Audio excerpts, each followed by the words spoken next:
Hey, how's it going, everyone? Justin again, as always. Thanks for watching my channel. Welcome back. Today we're going to talk about I am my brother's keeper. And what does that mean, and how does that relate to any mechanic or technician in an automotive shop? Let's talk about it.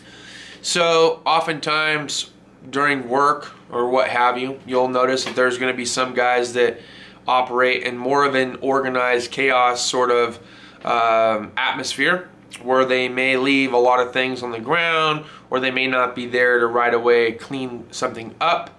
It happens. We all get busy. It might be you, it might be me, it might be the guy next to you, or left and right, whatever the case may be.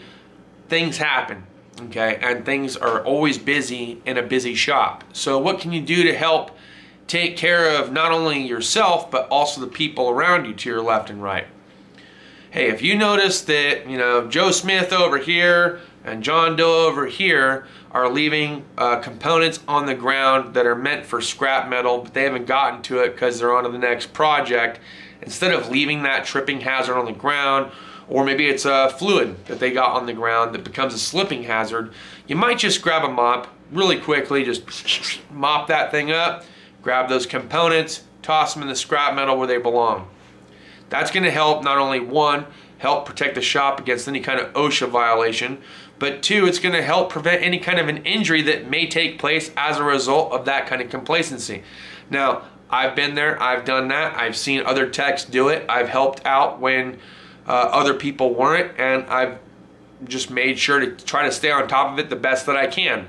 I'm not always going to be there to be able to pick up something after you, and you're not always going to be there to pick up something after me. It's always a good idea to try to clean up your area before you bring in the next project, but I know circumstances dictate whether or not that's even possible at that moment in time. There are some times when it's like, all right, well, cool, I got to remove all these components, drain these fluids, etc., and then I got to remove this thing and whatever. Maybe some of it starts to overflow, but I'm in the middle of trying to just swap out a quick hose, so it's going to take a little bit before I can get to it. And then you do so, and then you forget about it, so it's still there, and then where are you at? Well, that's where my brother's keeper comes in to help. So if you're the guy next to me, and I notice that you left something on the ground, I'm going to try my best to remember, okay, he just took that component off, he's on a road test right now, I'm just going to grab it and throw it in the scrap metal because I know that's exactly where it's going to go. Now, inadvertently, there's also sometimes a shelf or a neighboring workbench that you might want to actually place that component on first, because some customers would like to either A, view the old part, or B, take the old part with them. I know, it sounds ridiculous. Why the heck would anyone want to do that? But it's true. You do have certain customers that come in that want something replaced or repaired or whatever, and then they're going to want to see it. They're going to want to see the old component, or they're going to want to take it with them, or for whatever reason, just, I don't know, make a big scene that you don't have it anymore because maybe you threw it out too fast, scrap metal came by, picked it up, now you don't have it. So always wait till the vehicle actually leaves the shop before you actually get rid of it for good. But there are certain jobs that that you can kind of do that with. For instance, we have a scrap metal bin. The guy comes by once a week. I know which day he comes by. So if the guy comes by Mondays, then I know as soon as he's done coming by, I got Tuesday, Wednesday, Thursday, Friday that I can throw it out in the scrap metal bin, and he's not going to collect it again until Monday. So maybe Monday I don't pick up after my brother so often as I do the rest of the week. That kind of stuff can happen. That way, if the customer shows up and they want to see that component, or they want the component back for whatever reason, it's still there at the shop. Also, we have a designated workbench that's been set aside for customers to come over, view components or whatever, and then the vehicles leave the shop. The problem with that is that not everybody always stays on top of that workbench, and then parts stack up, and then it takes a little bit, a good, 30 minutes to clean up, because there's just so many components there. You have to figure out which ones are scrap metal, which ones go in the trash. Can you throw it in the trash? There are some components that you have to let sit there and drain, like Receiver dryers and compressors, you have to let them drain for a certain period of time before you can actually get rid of them. Catalytic converters you have to keep for a certain period of time before they can be scrap metal as well.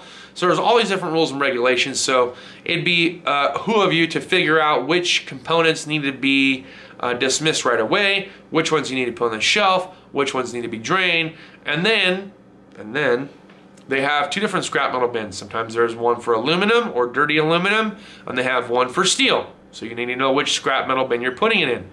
And then that way when the scrap metal guy comes, if he's just there to pick up the steel, he can pick up the steel and leave. If he's there to pick up steel and aluminum, because now you have a whole bunch of aluminum, he can pick up both. So that's how that goes. When it comes to sweeping and mopping and things like that, that's real quick, that's real basic. There are certain things, like some people call it kitty litter, that you could throw down, so that way it's not a slipping hazard anymore. You also have access to mops, brooms, etc. Maybe you don't have access to the kitty litter, but you have access to a bunch of dirt. Like we live up here in the desert, so there's lots of dirt all the time, so we can throw that down real quick. The idea is not to leave dirt all over the ground, because it can be kind of impossible to roll, say, like a trans jack underneath the vehicle, because now I've got 2 inches of dirt sprawled out through half the lift, and now I need to sweep and scoop all that up.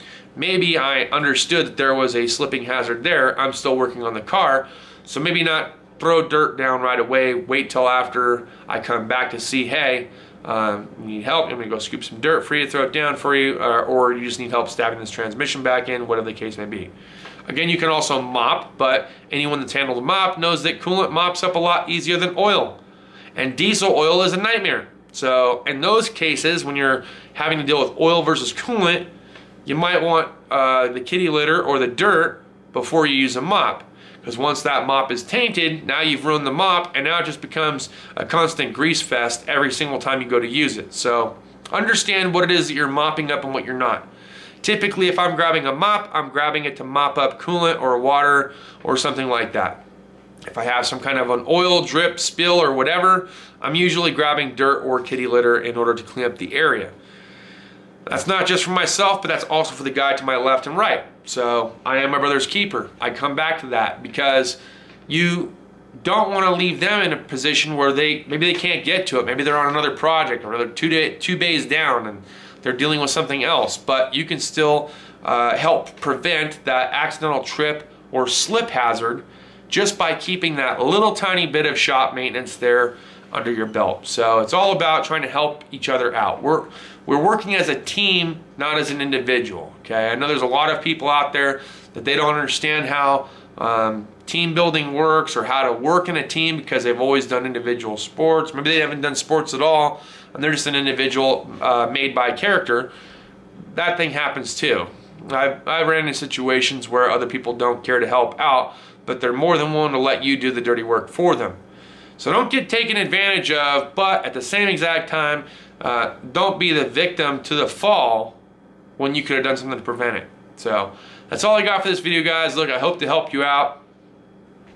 I am my brother's keeper. I will continue to help the people in my shop out when they can't get to it. If it requires me to dump out that coolant, dump out that oil, roll up that air hose, roll up that extension cord, put away that machine, pick up the tools, whatever the case may be, I'm going to be on top of it the best that I can, because it's not only good practice for me and it makes me safer when I'm walking around, but it's going to help them out too, so that we can keep productivity going. Especially if you're standing around. You've got no business standing around when you can be going around and helping other people out. That's all I got for this video, guys. Thanks so much for watching. We'll see you next time. Cheers to those of you that have your beers.